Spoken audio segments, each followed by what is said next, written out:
PPDB Online Jawa Tengah tahun 2020. Jalur PPDB SMA Negeri Jawa Tengah. 4 jalur PPDB Online SMA tahun 2020-2021 terdiri dari jalur zonasi, afirmasi, perpindahan tugas orang tua atau wali, dan prestasi. Bagaimana zonasi PPDB di Jawa Tengah? 1. Jalur zonasi. Satuan pendidikan wajib menerima calon peserta didik baru yang berdomisili pada desa atau kelurahan dalam zona sekolah dengan kuota paling sedikit 50% dari daya tampung sekolah. Zonasi merupakan wilayah desa atau kelurahan dalam jarak terdekat dengan satuan pendidikan. Dihitung berdasarkan jarak tempuh dari kantor desa atau kelurahan menuju ke satuan pendidikan, di mana calon peserta didik yang berasal dari satu RW dengan satuan pendidikan diprioritaskan diterima, dan pengaturan zonasi ini dikecualikan bagi inklusi dan kelas khusus olahraga. Caranya adalah dengan menunjukkan kartu keluarga yang diterbitkan minimal 1 tahun sebelum tanggal pendaftaran PPDB, atau dapat diganti dengan surat keterangan domisili RT atau RW bahwa calon peserta didik telah berdomisili minimal 1 tahun sejak diterbitkannya surat keterangan tersebut.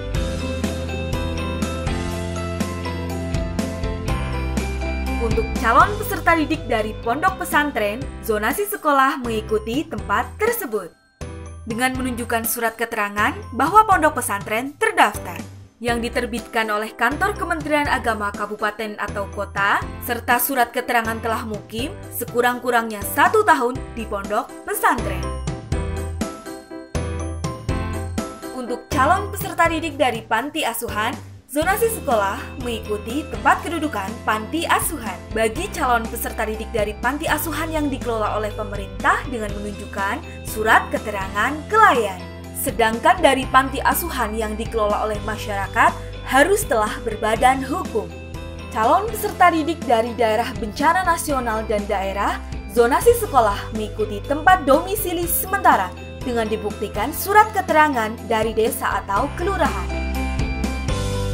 Calon peserta didik dapat mendaftar maksimal 3 satuan pendidikan dalam satu wilayah zonasinya. Selain jalur zonasi, terdapat jalur afirmasi dan jalur prestasi di luar zona masing-masing dalam satu satuan pendidikan. 2.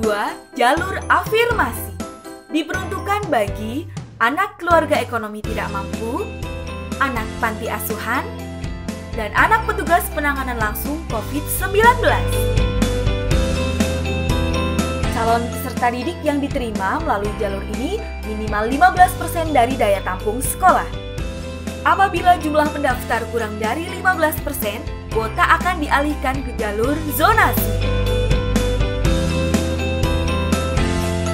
Calon peserta didik dari keluarga ekonomi tidak mampu dibuktikan dengan Kartu Indonesia Pintar, Program Keluarga Harapan, Kartu Indonesia Sehat, dan bukti lain yang dikeluarkan oleh pemerintah daerah. Selain itu, peserta didik dari keluarga tidak mampu terdaftar dalam basis data terpadu bersumber dari Dinas Sosial Provinsi Jawa Tengah. Selanjutnya, siapakah yang dimaksud petugas penanganan langsung pasien COVID-19? Mereka adalah tenaga kesehatan dan tenaga pendukungnya yang menangani langsung pasien, melakukan pengamatan dan penelusuran kasus di lapangan dengan kontak langsung pasien atau orang yang memiliki risiko tertular COVID-19. Data yang digunakan ditetapkan oleh Dinas Kesehatan Provinsi Jawa Tengah berdasarkan rekomendasi berjenjang dari Dinas Kesehatan Kabupaten atau Kota. Calon peserta didik dengan prioritas langsung diterima, utamanya berada di wilayah zonasi. Apabila orang tua masih tercatat sebagai warga Provinsi Jawa Tengah, dibuktikan dengan kartu keluarga disertai surat yang diterbitkan oleh Dinas Kesehatan Provinsi. Sedangkan calon peserta didik dari jalur afirmasi untuk anak panti asuhan ditetapkan oleh Kepala Dinas Sosial Provinsi Jawa Tengah. jalur perpindahan tugas orang tua atau wali dengan kuota paling banyak 5%. Untuk calon peserta didik yang mengikuti perpindahan tugas orang tua atau wali dibuktikan dengan surat penugasan. Kuota ini dapat digunakan untuk anak guru yang mendaftar pada satuan pendidikan tempat orang tua atau wali bekerja sebagai guru. Dibuktikan dengan surat penugasan dari instansi, lembaga, kantor, atau perusahaan yang mempekerjakan. Sedangkan anak guru dibuktikan dengan surat pernyataan kepala sekolah yang dilampiri surat keputusan atau penugasan dari pejabat yang berwenang. Jika daya tampung jalur ini tidak mencukupi, maka dilakukan seleksi berdasarkan jarak tempat tinggal terdekat ke sekolah. 4. Jalur prestasi. Dengan kuota maksimal 30% untuk peserta didik di dalam dan di luar zonasi. Komponen penilaian yang dilakukan meliputi nilai rapot dikali nilai akreditasi dijumlahkan dengan nilai kejuaraan dan poin zonasi. 1. Untuk kejuaraan berjenjang. Juara 1, 2, 3 tingkat internasional dan juara 1 tingkat nasional akan langsung diterima. Terdapat 14 jenis kejuaraan berjenjang tingkat internasional. Dan terdapat 26 jenis kejuaraan berjenjang tingkat nasional.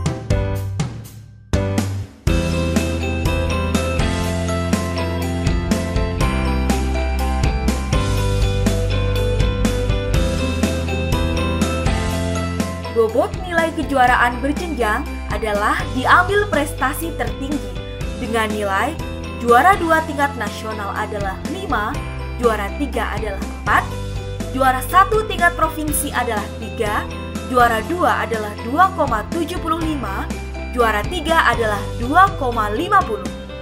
Juara 1 kabupaten atau kota adalah 2,25, juara 2 adalah 2, dan juara 3 adalah 1,75.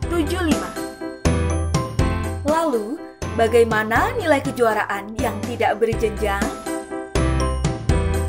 Untuk kejuaraan tidak berjenjang adalah kejuaraan selain yang tersebut pada jenis kejuaraan berjenjang. Kejuaraan tidak berjenjang yang diberi bobot nilai adalah kejuaraan tingkat internasional, nasional, dan provinsi dengan bobot nilai yang sudah ditetapkan. Mari sukseskan PPDB Online SMA tahun ajaran 2020-2021.